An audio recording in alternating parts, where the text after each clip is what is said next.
Greetings and welcome, everyone. It's All You Can Geek Moviecast, episode 441. I'm one of your hosts, Jim Gast, joined by Mike Sneedy. What's up? Corey Feinside. Hey. And Tony Korkanakis. What up? Welcome, guys. Welcome, listeners and viewers, to 441 of the Moviecast. We are getting a lot of episodes. We are getting close to Avengers. We are getting close to a Star Wars announcement. We may get the Star Wars trailer this weekend, guys. The new episode 9 trailer. I don't know if it'll be a trailer. I think it's gonna be a teaser. It'll be a teaser. Yeah, I'm sorry. It'll be a teaser. Next month it'll be. But like teasers are like 2 minutes long now. Remember when they used to be like 30 seconds? I know. There's no difference anymore. Yeah. So I think we'll get the title without a doubt this weekend. Friday. I think Friday the 12th we will get the title of the episode 9, the official title. You know what it's gonna be called? The end of it all. Oh, if they do Star Wars Endgame, they should. The opportunity is right there. Yeah, so that's a catchy title. I wonder, could they do 2 Endgame movies in 1 year? That would be amazing. Combine the gross. Yeah. Yeah, so that's coming up this weekend, Star Wars Celebration. So we'll have some news next week, I'm sure, for you guys on this. Both on Moviecast and Gamecast. Yeah, because we're going to look at getting... Hang on. The lighting just changed in my room. That's what happened. We're going to look at getting the... I'm going to change cameras because I'm blurry right now. Corey, you're on camera. Yeah, so...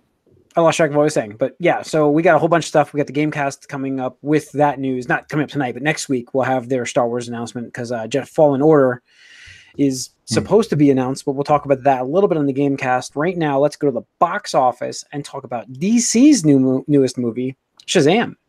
Yeah, number one movie, now $53.5 million. In comic book movie terms, sounds like a low number, but apparently this movie had one of the lowest budgets for a superhero movie ever. To the point where I was talking to Corey about this, like they're all in, I think, with marketing was like 150. That's what I've heard. That's the number I've heard. So they don't have to make a lot for this movie to make its money back, which is good. Yeah, I mean, production was 100 million, so if they skimped on marketing, that's put it at 150. It sounds like even if they did typical marketing, it would put it at 200. So I heard that it's not going to take much to make it profitable, which is good. You know, I mean, I think right now that's what DC and Warner Brothers really needs, just a couple smaller fare. This is one of those movies that like it's here's the thing, like they maybe not market it, they didn't market it as much as like their previous DC movies. Yeah, obviously. But and they had a lower budget, but it's a fun movie. It's a good movie from DC, and they need to take their lumps on getting the reputation back, on having good movies to get the people to start coming in. You know what I mean? Like, yeah, you know, that's the thing. Like, you're not going to have the draw that you maybe would have had on this movie had Justice League been complete, amazingly hit, you know, and Man of Steel, you know, not Man of Steel, Batman versus world. I mean, it's like the comic book movie thing is like DC's was with Zack Snyder, at least they were still stuck in the Nolan era.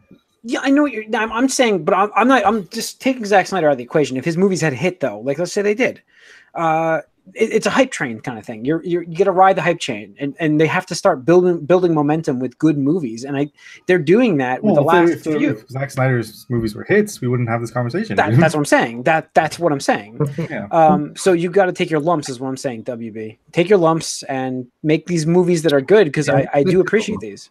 Like, I would recommend, Mike, you haven't seen this yet, right, Mike? No, I might. There's a chance Friday. This is 100% you need to see this movie. And Tony, because it's free for you, absolutely. I'm going to see it. Yeah, absolutely see the movie. It is, you know, just, I'm not going to try to hype this up for you guys, but I was laughing out loud in the theater in a movie, and I don't usually do that for movies. I had a lot of fun watching this. And it deserved to be the #1 movie, and I was pleasantly surprised, because I really don't know much about this character at all. And I really enjoyed this quite a bit. And Corey, you saw it too. I mean, yeah. No, I mean, just to give you a comparison, I think this was the better Captain Marvel movie. Ooh, interesting. I wouldn't go that far, but I will say that I think this is the best DC movie. Well, of the Man of Steel going forward. You can't say best DC movie. I mean, talking about Nolan stuff. Of the DCEU, I'm sorry. Sure. I think this is the best movie. It's got the highest watchability I'm gonna throw that term out there. It's a term. I don't care. That term was used a lot last week, Jim. Just so you know, we did reference that. Did you really? I mean, nobody talks about watchability, but this is our thing, okay? And this is watchability. No, this is your thing, Jim. I'm making it ours because I don't want it. You don't want this. This is no, I don't want it because I've disagreed with that metric the whole time you've mentioned it. I don't know. Yeah, okay, maybe, but the watchability scale is Iron Man level with this, and it's so much fun, like absolutely. But okay, so let's see. We had Pet Sematary number 2, which looks freaking weird. I actually never saw the original Pet Sematary, but I did see the was it The Simpsons had? No, it was South Park. South Park had an episode based on Pet Sematary. I think Simpsons had a Halloween special that had they probably did. I mean, The Simpsons did it. It's probably big enough that they do it. But I remember it from South Park because they had a whole thing for it. But so I do know the story for Pet Sematary. I don't know if I'll see this. This will be maybe see it next year. Like I saw it. Horror's back. I mean, it's been back. Like, it does really well. It's again like you have little to no upfront cost, and you just rank it in. Oh yeah, it's been great. I mean, getting to the next movie that could be translated as a horror show because Dumbo is just not performing whatsoever. That elephant's not performing. It was not there for one. It's Tim Burton, so it's automatically going to be weird. And the thing for me is it's just so weird to begin with. It's like a movie from a time and period that just doesn't really seem to. Well, my thing for me is having a 6-year-old here to see one of these movies. It's a Tim Burton movie, and that's one of the reasons I didn't bring her to see this movie, because I could enjoy Tim Burton movies. I think they're weird, but I can enjoy them. But I think like a 6-year-old, it's just too weird for them. That's my theory. And what's funny is like this is isn't that what we film financially too? That's when we started to see Tim Burton movies, though, back in our day. No, around 6, right? Well, maybe you, but not me. I mean, Batman for me was the first one.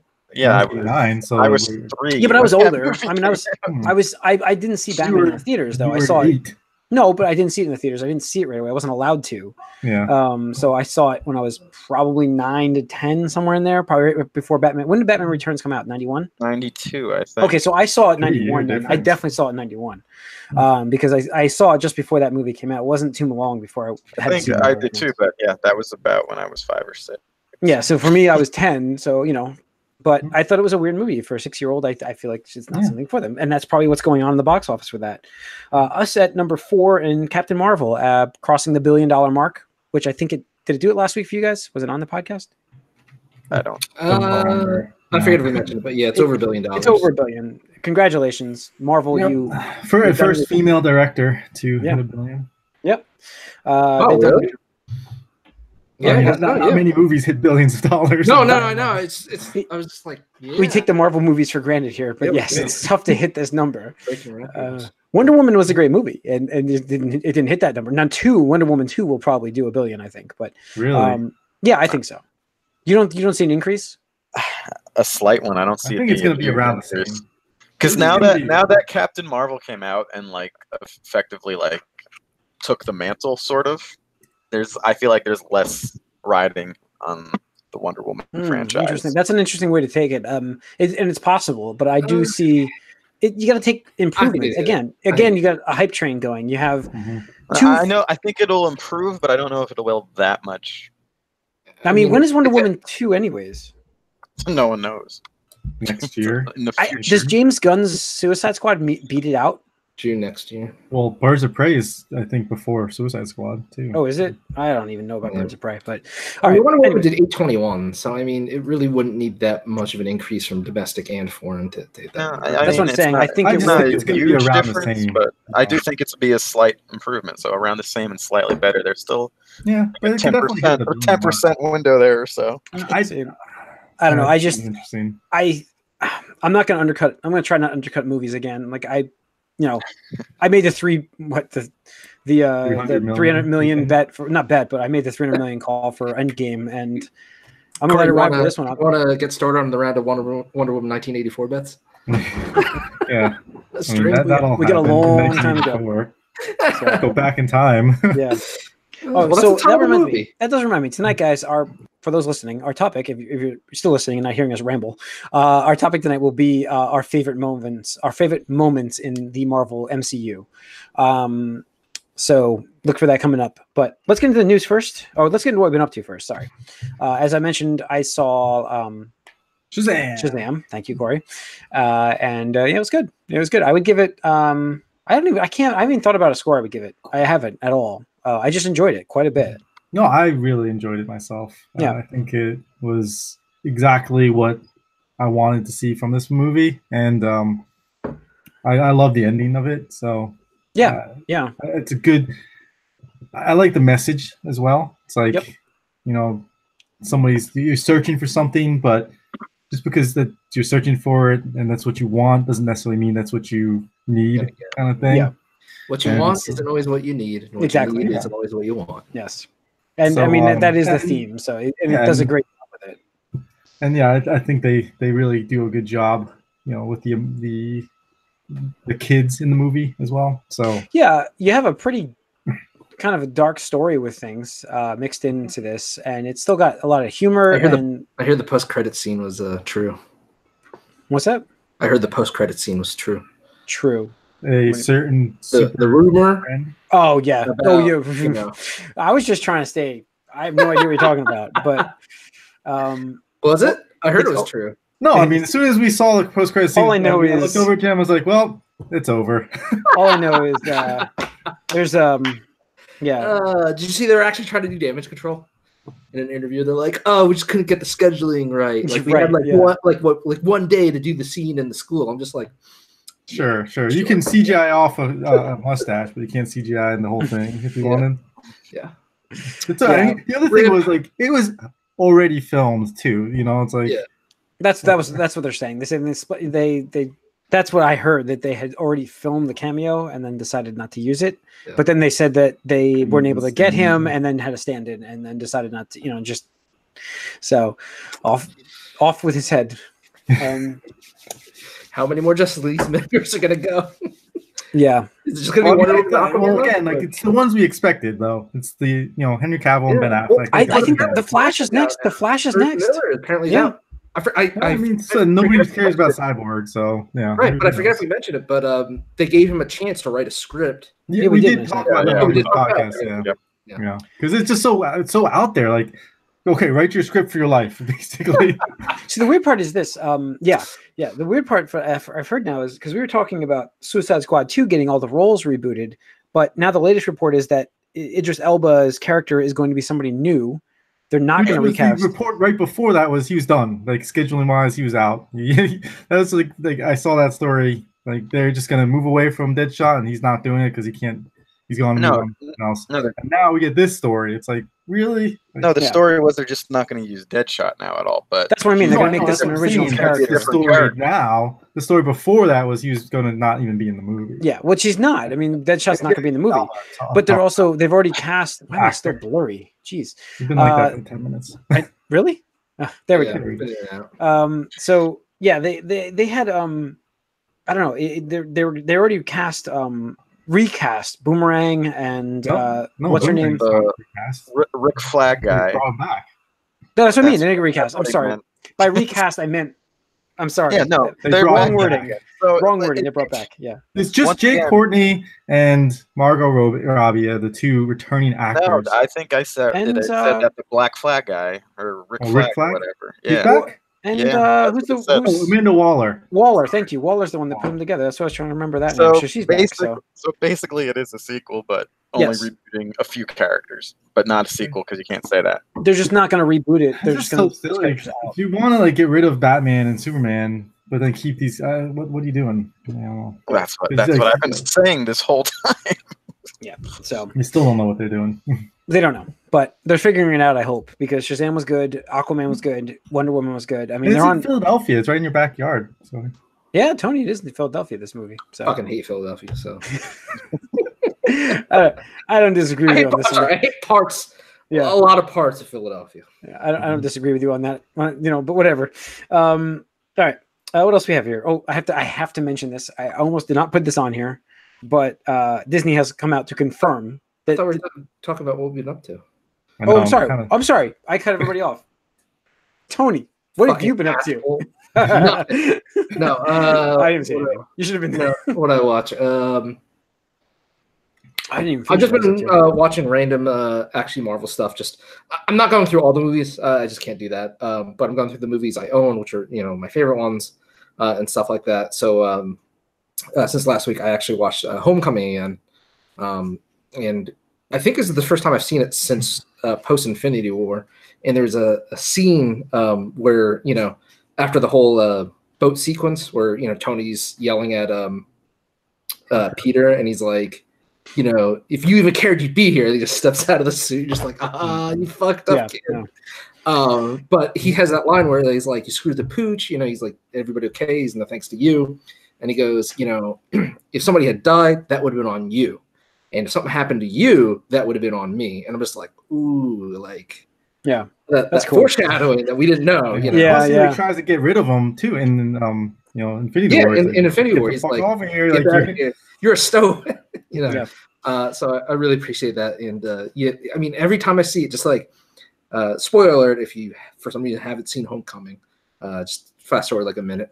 But I see it's where he goes to the house, and it's just what's his name? Are we talking about best moments right now? Because you're getting into teasing, but it's still such a great scene. You're like, oh shit, and like the car ride over. I mean, I get maybe it's a little too obvious, but like just the lighting turns red exactly when like he pieces it all together. Clicks. Like, yeah. It all clicks. Like, I just love that. Yeah. I mean it's on my list. I will just say that now. Right. It is on my list. But love that movie. Love Tom Holland. Yeah, I completely forgot to mention I finished up Titans as well. Nice. DC. What a terrible finale. Yeah, it's okay. First, it's not a terrible mid episode like in the season. I like the episode itself, but it's a terrible finale. Like it had nothing to do with the story, and it was just a bad finale. Like, and I liked the episode. But I'm like, this has nothing to do with the finale story. Like, we're not getting anything from the main story here. It was a filler. It was a filler episode for the finale. So that kind of ruins the season, in my opinion, really.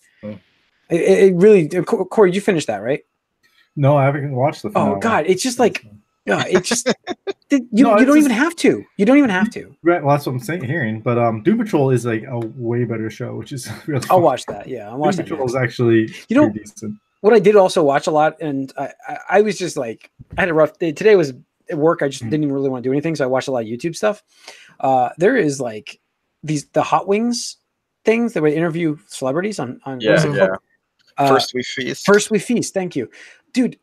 I was watching the Gordon Ramsay one. I was laughing. Oh my god! He brought so much stuff. Yeah, he was. Like, he had everything. He had a kid. He had donuts. He had a utility belt just for spicy stuff. He's like, I'm gonna cut this donut. I fucking hate donuts, but I'm gonna eat these because I don't want to have it. And he's like, oh. And then I saw the what's his name? The Ken Jeong.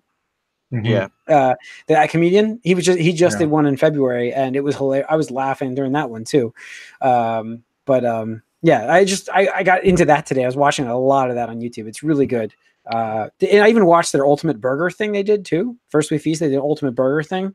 They do like a whole series on like the world's like there's a $295 burger they had. Oh god. Yeah, that's what they said. That's because they poured like gold on it. They shaved gold and caviar and put it on top. It's unbelievable. So yeah. And they said that it was not worth the money, for those wondering. To give you a little teaser. Imagine. Yeah, but all right. So that's all I've watched. Mike, what have you watched? So I finally finished whatever season it was, the last aired season of Agents of S.H.I.E.L.D. Yeah. Yep. They took some interesting steps at the end, and I guess I think Tony, you still haven't seen that, right? Yeah. I need to finish the second half. Yeah. So leading up to I don't know. I don't know. That's kind of how I feel about the finale. I don't know. All I can say is I'm glad that they're continuing. Yeah, sort of. I could see how it could be an ending too, but yeah, it's all right. I can't really say much more than that. Yeah. And also randomly today we decided to watch Beetlejuice, which I've never watched before. You say Beetlejuice? Yeah, that's right. You need two more times. Wow, that's oldie. I have to watch that again now. Yeah. Just watched it right before this podcast, actually. Tim Burton movie. Yeah, Tim Burton. Yeah, I didn't realize because I watched the cartoon when I was a kid, but never really the movie. I didn't realize that he's not really in the movie that much, and he's kind of the bad guy, which I didn't know.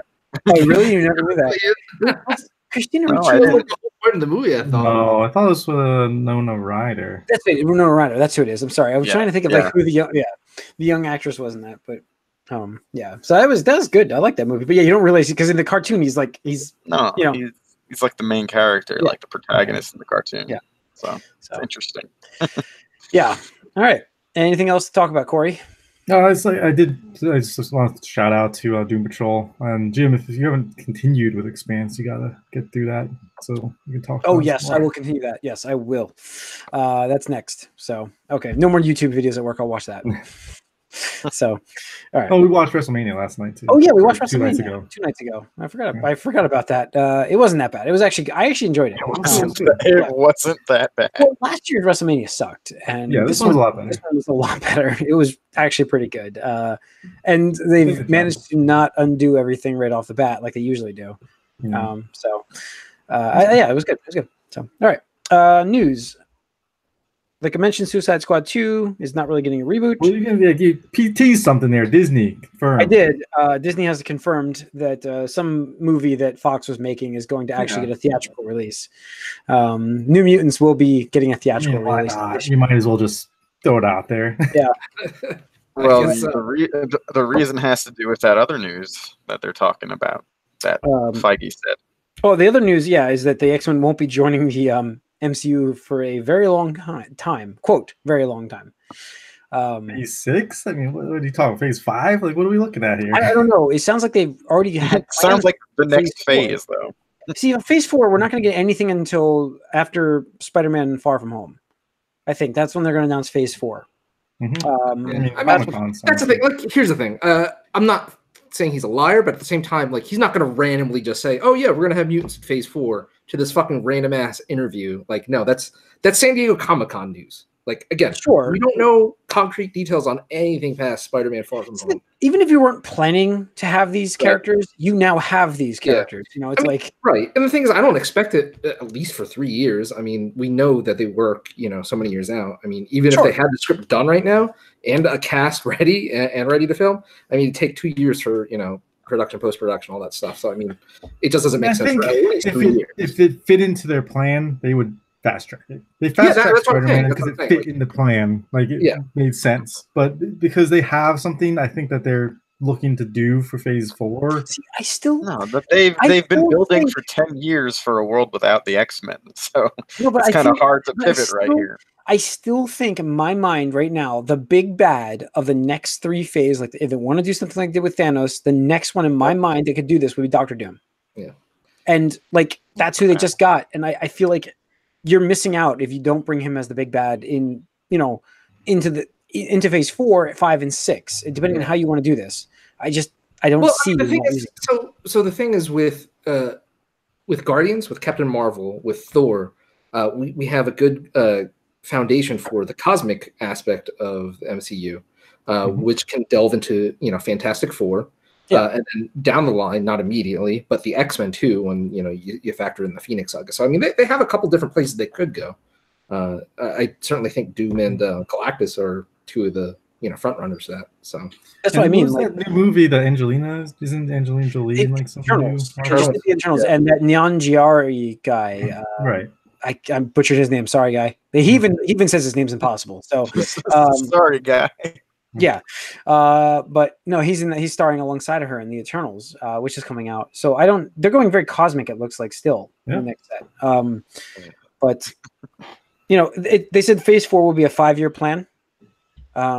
So strap in. I mean, it's going to be. This was 10 years. Phase 3. Yeah. So I don't know what they're going to do. They might do more contained villains, like do a Phase 4 overall villain. I think this time around, that's my theory. Yeah. Rather than do 4, 5, and 6. That would be a good idea. Well, I mean, the thing is, they teased Thanos so early, so early. Yeah. I mean, he wasn't even hardly in. I mean, he's so barely in Phase 1, 2, and 3. But I think they're going to make it more prominent, the villain. So that's why I thought it would be Doctor Doom. I really do. My prediction. You'll hear it on our phase. We are going to do a Phase 4, like not bonus round, but like a topic, as Endgame comes out. So I'm making this now as one of my predictions for Phase 4. Right. Big bad Doctor Doom. Yeah. Yeah, we'll see. Let's see what else we have. We have news though that they are greenlighting the Scarlett Johansson movie. That's official. We'll start filming. What I saw, Scarlet Witch. Sorry, Black Widow. I realized what I said after you said that. Black Widow, baby. Oh yeah, Scarlett Johansson's Black Widow movie with David Harbour in it, which is awesome. But that's starting in June. So starting filming in June, and David Harbour, who is now Hellboy, is over to this, doing some comic book movies. He's obviously, if you don't know who he is, he's if you know Stranger Things, he's the sheriff in Stranger Things. So but people are so mad about that Hellboy movie. Like, I don't get it, honestly. Like, I liked Ron Perlman's Hellboy, but I think I cannot see Hellboy without seeing Ron Perlman. And Corey, you said the same thing during the trailer we saw in the movie. I don't even care about Hellboy that much to really care about. I don't, but I don't disagree with you, Tony. Like, I'm not a huge fan of the story or anything like that. But when I see the character, I just see Ron Perlman constantly. Even if David Harbour. I mean, I do too. Like, it's like they do. I feel like they're doing a poor job of recreating the Ron Perlman character. That's what I'm saying. Like in the preview that I've seen, it feels like why not just use him? But and reboot it. You can still reboot it with the same actor. It can be done. Mm-hmm. So, I don't want to use him because of ageism, because he might not last 10 years. I don't know, but let's see. I think that's it for news. Yeah. All right. Actually, I'm not a big fan of David Harbour. Yeah, I don't know. I think he's been okay in Stranger Things. I just don't know how he would be in. What else was he in? I love him in Stranger. That's what we know. Suicide Squad. Oh yeah, that's right. He was just random dude number whatever. He's the supporter of the Suicide Squad thing. Oh, all right. Yeah. But anyway. Yeah. So, all right. Our topic of the night is our top Marvel MCU moments up to this point. So it took a bit of time to get my list of 5. I had like a list and I was like, I can't figure out how to narrow it down. It's like this. I'm so like, wait, I have 4 from just one movie right now. Yeah. Like, I tried to represent multiple movies when I did it. That's what helped me cut. And then this morning when I looked at it, I'm like, I can put this at 5. I know my 5. So I picked the 5, and I think I love my 5. Like, I think that's why it had it. I was like, all of these have to be there without a doubt. And when I mentioned these moments, in my opinion, I mean, I'll kick it off. And we already know one of mine. I didn't put them in any order. Now, Corey, did you put yours in order? Kind of, yeah. I didn't. I mean, you could. I'm going to list them out of order because Tony mentioned my. Well, it's not in any order, but it's third on my list. Is Spider-Man's the Liz's father reveal? Mm-hmm. That moment is just like my jaw dropped in the theater. It was just like all the people you hear audibly like gasps and like oh shit. Like I think there was an audible for like the longest. They did such a good job of hiding it too, because like watching through it again, like you're like, oh, there's kind of hints because like Liz is like pretty well off. She's obviously from a rich family and stuff like that, and then what's his name is doing this for money and stuff like that. But like with all these movies, you never think like, oh, this is just it's also like an interracial marriage, which kind of throws things off as well. But the whole thing that you never think, oh, this guy's actually trying to like support like his family, give them a better quality. He does say in the beginning, like he's doing this for his family, and so he's a working man. Yeah. So I just liked his. I mean, Michael Keaton nailed that role, and I mean, I'll kill you. I should probably warn people as they're listening to this. There's going to be spoilers for movies in this thing. Yeah, absolutely. Realize, these movies are older too, so I'm sorry. Yeah. So, but that was one of my moments. Tony, you had that. Did you have that as a moment or no? No, I didn't. Actually, good. It was so hard. Like top 5 was really hard. What was one of yours? Pick one from you. One of mine, this is from Age of Ultron, and that's probably my low end of the spectrum for the MCU movies. But when Vision is trying to, he gets born or created or whatever you want to say, and everybody's like talking like what to do about it, and he's just like, we don't have time for this, like we need to go, and just like lifts the hammer so like nonchalantly, try to hand it to Thor, and just like that reaction. And they set that up earlier with everybody trying to pick it up in the beginning of the movie. Yeah, that was on my list. I managed to cut that one, but that was like such a moment that I'm like, that was awesome too. Yeah. So cool. Mike. Well, I kind of listed them in an order, but I'll go with. I wrote Avengers Assemble, but it's really just getting all the characters together in the first Avengers movie. Yeah. Although that's really my favorite. You could say that that New York City shot at the end of the movie where they went around them. That moment. I called it Avengers Assemble. It's on my list too. Yeah. Oh, okay, good. So I mean, that's kind of like a default. I think that's the moment, right? Yeah. So that's like the money moment where like in the theater, like I was just like, okay, this is it. Like this is the money shot. They did it. And that's exactly it. That's what I was gonna say. Like this is the moment where I'm like, wow, they did it. Because like you know, everything leading up to it's like, okay, like you know, a lot of the characters are in the same room or the same scenes and stuff like that. Like this is like these are the Avengers. Like that's it. And I was just like, okay, wow, they did it. Like they nailed it. Yeah. Mike, anything to add to that way other than that?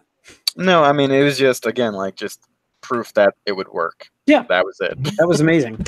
So, all right, Corey, what was another moment for you? I'm gonna go with the Thor and Hulk fight on the helicarrier. Oh, the helicarrier. Interesting one.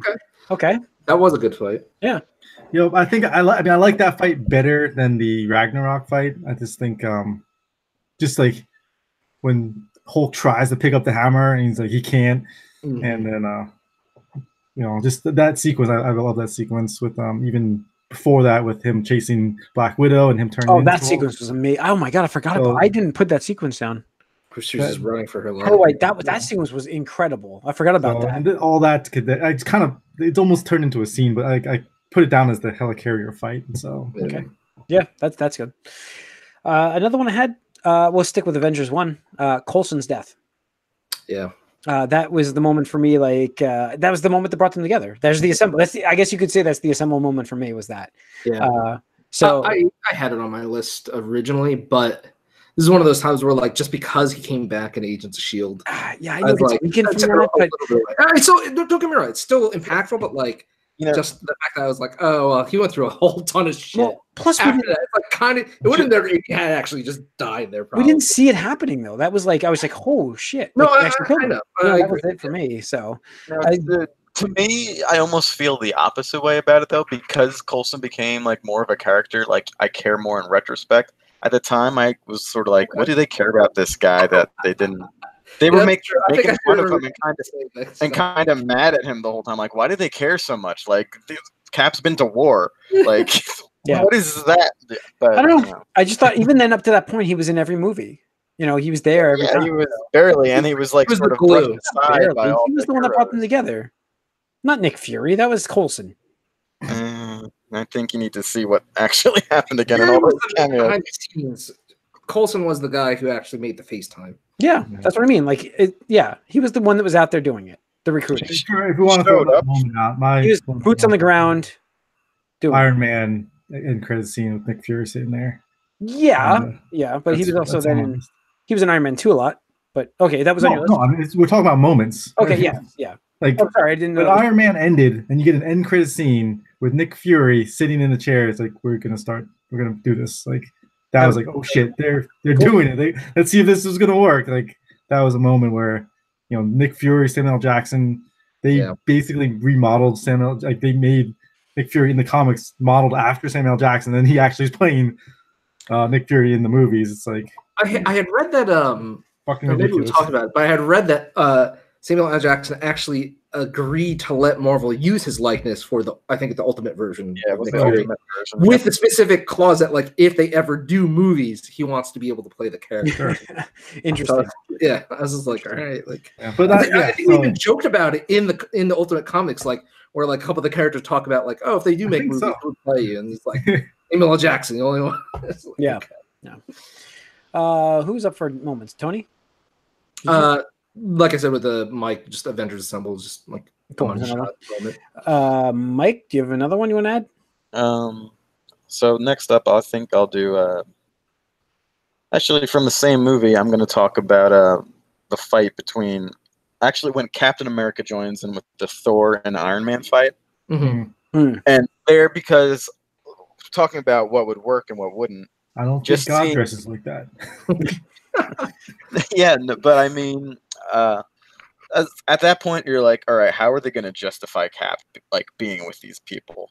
Because like he's like a slightly enhanced dude with a shield, and you're like, how is he going to even fight like a god and this guy with like the most advanced suit around? And he did it, and it was convincing enough, and he held his own. And you're like, all right, this is cool. There are equals, at least kind of at this point. So again, I always, because Cap is less sort of ridiculously powered, maybe I always sort of root for him within the Avengers, and I liked seeing him being able to hold his own. And I always kind of like when heroes fight. It's interesting to see their strengths and weaknesses go against each other. It's going to be coming up later on then. Yeah, I have another one on there. So yeah. So that was cool. Corey? Cool. Yeah, I'm going to go with the... okay, go ahead. Yeah, I got Hulkbuster coming out. Oh, Hulkbuster. Age of Ultron. Yeah, I love that. I don't know. I didn't have many favorite moments from Age of Ultron, but I guess that's not a bad one either. But I mean, the Vision one with the Mjolnir hammer thing was awesome. Even them teasing that whole sequence. Right. I don't know. I think the before thing was the better like lead up, and then having him. But as far as like moments go, just like talk moments, seeing Hulkbuster and like the Hulkbuster armor fighting Hulk was just like, this is awesome. Yeah. I mean, I remember it was better than the Ultron stuff. Yeah. You're not wrong there. So, yeah, I had another one, and now we're gonna move a little bit up. I will 100% list my top two. I know I top two, and I know exactly what number one is, and I know exactly what number two is. But these are no order. Again, the next one is for me the airport battle for Civil War. Okay. That's where the heroes clash, and that was, I mean, for me that one was Spider-Man's really, his first go. I mean, that whole sequence was a buildup of like, okay, like Mike said, something about making heroes just fight with each other is awesome to watch on occasion. And that sequence was like, is this going to happen? And then even all of the, even the characters' perfect like lines were, are we actually doing this right now? I mean, is this actually happening? Yeah. Then they go to war, and that's when the Civil War really starts. And it was just an amazing battle sequence at the airport with all I seeing. I mean, even there was the humor mixed into it, but like Ant-Man growing giant, and you had Spider-Man catching Cap's shield. I think that happened. Yeah, that happened then. Yeah. And it was just like, it was such a great sequence, the whole thing. And it was just awesome. Jaw-dropping sequence, action sequence there. That it had to make my list. So, Tony, what would be one for you? Mine was from Captain America: Winter Soldier, and this is probably what really made me like a huge fan of Captain in the MCU. Was the elevator sequence where he's just kind of like soaking in like the Nick Fury death thing, and he's trying to go somewhere, and then slowly like the other Shield, aka Hydra agents, are getting on, and he notices these like subtle movements and the guy sweating, and there's like just tension in the air, and he just like realizes something's not right here. He just goes, when the last crew gets on, he's like, before we get started, is anyone gonna get off? And like just that whole fight sequence is just like really crazy, because like they sent so many dudes to stop it, but he still took them all on. And then when he's like trying to go, like, what are you gonna do? He's like, well, I'm just gonna jump out of this fucking window, and he just jumps out of the window, gets up, gets on that motorcycle, and then takes out a Quinjet by himself. Yeah. He was like, holy shit, like, damn, this is like that's my number one moment. I mean, that's my number one moment.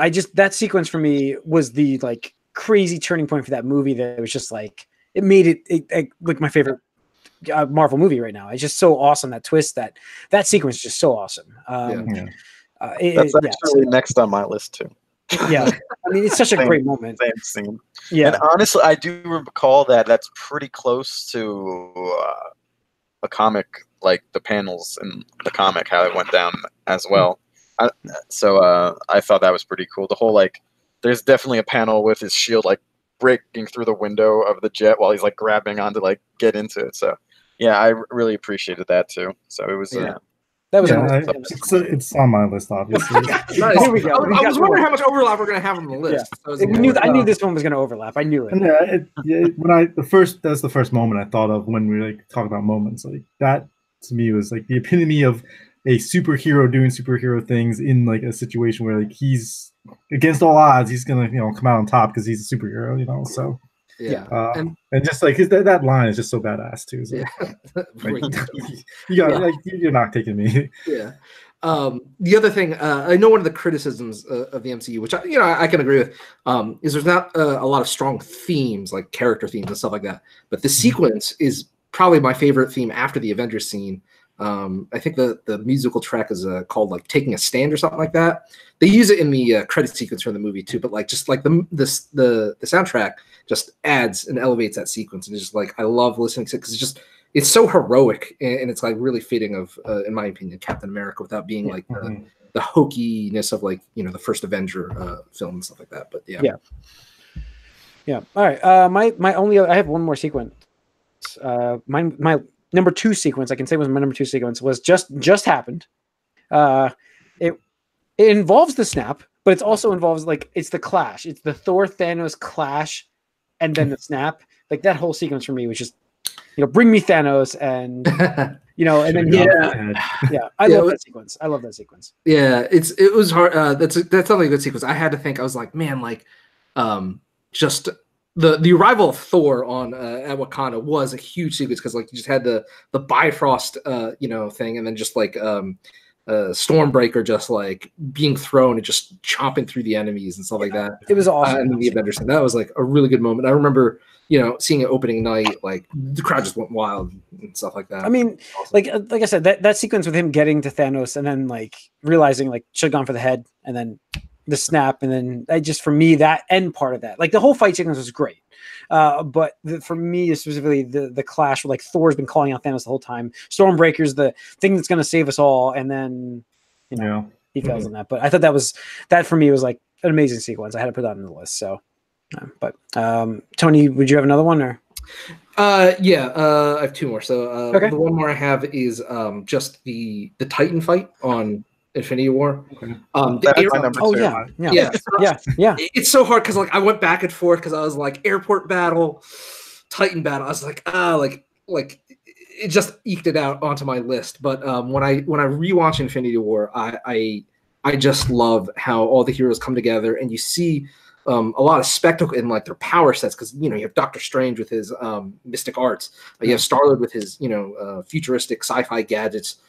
You have Drax, and you have Mantis using her, whatever her weird, empathetic, empathy, stuff, to calm him and sleep and stuff like that. And you have Iron Man, just like it's just so cool. And like, from the initial get go, where like they Iron Man drops that like giant station onto him to, where he's having to fight with Doctor Strange, the one-on-one battle, and just like they're throwing spells or whatever back and forth at each other to. Iron Man just going like full like mecha anime shit, like nanotechnology on him. Just an awesome sequence. I could probably watch that like a million times and not get tired of it. Yeah, what did it for me was just Thanos' respect for Tony Stark. Just saying like, I hope they remember you. That's what. It makes him just because he's a bad guy doesn't mean he's a bad guy. We say this enough. But like that sequence is great. And seeing them work together as heroes, like you're seeing all their different powers and combining those powers to basically they would have done it. They would have gotten the gauntlet off. But just that moment when he like gets Tony and he's just like, I hope they remember you. Yeah, I mean, there's so many good one-liners. Like, you drop another moon on me, I'm gonna lose it. And it's just like Stark, and he's like, you know me? It's like, you're not the only one cursed with knowledge. Or like, well, after they do a little battle, he's like, all that for a drop of blood. Just like proceeds to wreck the shit out of Tony. Damn, dude, like ease up, man. I can't wait for the sequel. I really just talk about this. Even the nano like technology just like start like getting blown away, like slowly, moving different parts of the body to like protect himself or to get more power to an attack. This is it was pretty amazing. Mike, another one for you. Well, that one is my number 2 too. And again, it's mostly my favorite part of it. It was actually like it really elevated my opinion of Doctor Strange. Like that one scene, like I liked enough, I guess, this first movie, but there I'm just like, it's like wow, like Doctor Strange is like really can like do a lot of the like coolest shit. Yeah, I agree. I don't know what it is. The Russo brothers just because like that's exactly how I felt with Winter Soldier. Like Captain America, you're like, okay, whatever, and then Avengers, it's like, okay, yeah, I get it, but like Winter Soldier is like just like, you know what? Let's just crank it up right off the bat too with the ship and like him using the shield like that. Yeah. That's right. The opening sequence of that. Yeah. So I just love that fight, especially with like Spider-Man and going through the teleporting portals everywhere like that. I just love that. So yeah, that was this time I like the team up aspect where the powers work in tandem. Cool. Ultimate Alliance style. Yeah.